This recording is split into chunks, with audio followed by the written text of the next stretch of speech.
Hello, আসসালামু আলাইকুম। আপনারা সবাই কেমন আছেন? আমি আলহামদুলিল্লাহ ভালো আছি। আজকে আমি একটা ব্লগ শেয়ার করতে যাচ্ছি। আমি সারাদিন দুপুর থেকে কি করলাম বিকাল পর্যন্ত ওগুলি আজকে আমি দুপুরে রান্না করব বাচ্চাদের জন্য রোস্ট এবং পোলাও। তো আমি ফার্মের রোস্ট করব, এর জন্য আমি মাংসগুলি সুন্দর করে হালকা গরম কুসুম পানি দিয়ে ধুয়ে নিয়েছিলাম। ধুয়ে নেওয়ার পরে আদা রসুন দিয়ে আর লবণ দিয়ে ম্যারিনেট করেছিলাম। এখন একটা ফ্রাই প্যানে তেল বসিয়ে দিয়ে আমি মাংসগুলো ছেড়ে দিলাম। তারপরে আমি উল্টিয়ে দেখলাম যে ভাজা হচ্ছে কিনা। তো দেখতেছি না, মোটামুটি ভাজা হইতেছে। তো আস্তে আস্তে করে সবগুলো একত্রে ভেজে নিলাম। নেওয়ার পরে মানে একটু একটু করে আমার ফ্রাই প্যানটা ছোটো হয়ে গেছে, মাংসের স্তরগুলো অনেক বড় ছিল। তারপরে আমি অন্যদিকে আরেকটা প্যানে পেঁয়াজ কাঁচামরিচ দিয়ে দিলাম। তারপরে ওখানে তেল দিয়ে দিলাম পরিমাণ মতন, সরিষার তেল। তারপরে আমি ওখানে আমার বাসায় টক দই ছিল না, তো দুধ আর লেবু আমি একসাথে মিক্স করে এখানে দিয়ে দিলাম। দিয়ে দেওয়ার পরে আমি রোস্টের মশলা দিয়ে রোস্টের মশলা দিলাম। আমি ঘরে বাসায় করা দারচিনি এলাচ ফাঁকি করা ছিল, আমি ওগুলো দিয়ে অ্যাড করে দিলাম। তারপরে আমি আদা রসুন দিয়ে দিয়েছিলাম। তারপরে আমি মাংসগুলি সব ছেড়ে দিলাম, পরিমাণ মতো পানি দিলাম। পানি দেওয়ার পর আমি কয়েকটা তেজপাতা সুন্দর করে ধুয়ে দিলাম। আমি আরেকটু শুকনো মরিচের গুঁড়াও দিলাম যেন ঝালটা সুন্দর হয়। তারপরে হওয়ার পরে এই তো আমি ঢেকে দিব। এখন আমি আরেকটা প্যানে পোলার জন্য পেঁয়াজ তেল এগুলি কেটে দিলাম, পরিমাণ মতো আদা রসুন দিলাম, তেজপাতাও দিয়েছিলাম। তারপরে দুধ দিয়ে দিলাম। দুধ দেওয়ার পরে এটা ভালোভাবে কষিয়ে তারপরে আমি চাল ধুয়ে রেখেছিলাম। তারপরে চালগুলি কষাবো। এখন কিছুক্ষণ কষানোর পরে আমি গরম পানি করে রেখেছিলাম, ওই গরম পানিগুলি ঢেলে দিব।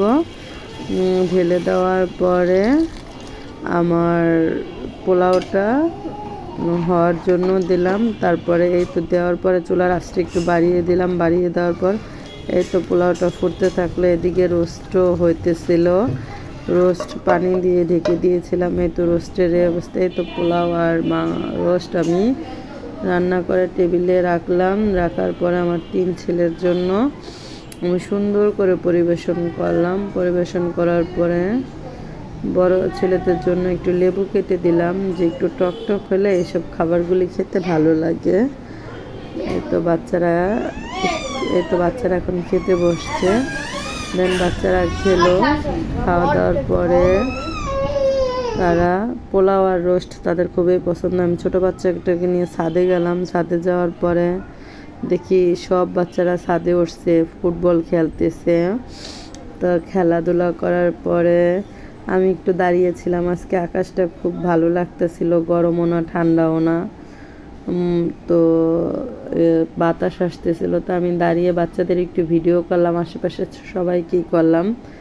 এবং আমি একটু আকাশের ছবিটাও নিলাম, আকাশের ভিউটা নিলাম। আশেপাশে বিল্ডিংয়ে কে কোথায় ছাদে উঠছে কজন, এগুলি একটু দেখলাম।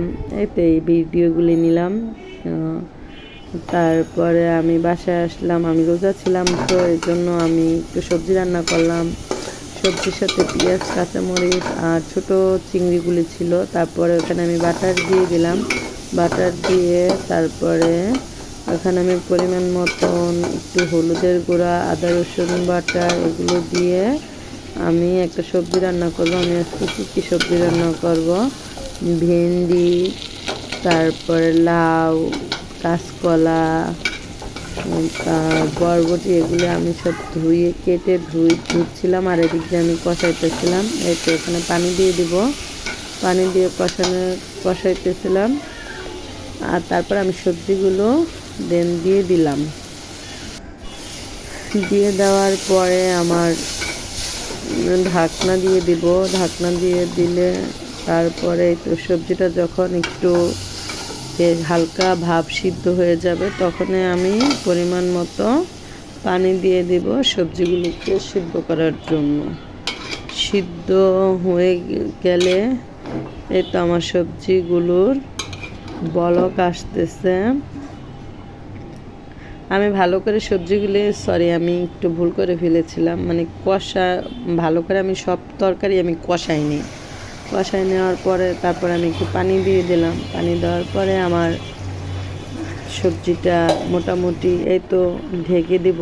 ঢেকে দেওয়ার পর সবজিটা এই তো ফোটা হইতেছিল আর সবজিগুলি সিদ্ধ হইতেছিল ভিতর থেকে। দেন আমার সবজি হয়ে গেল। এই তো আমি ইফতার রেডি করলাম। এই তো আমার ইফতারগুলি আজকে সন্ধ্যায় আমি এগুলো দিয়ে আমি ইফতার করব। তো আল্লাহ হাফেজ। আপনারা সবাই আমার পেজটারে বেশি বেশি লাইক ফলো দিয়েন এবং আমার ইউটিউব চ্যানেল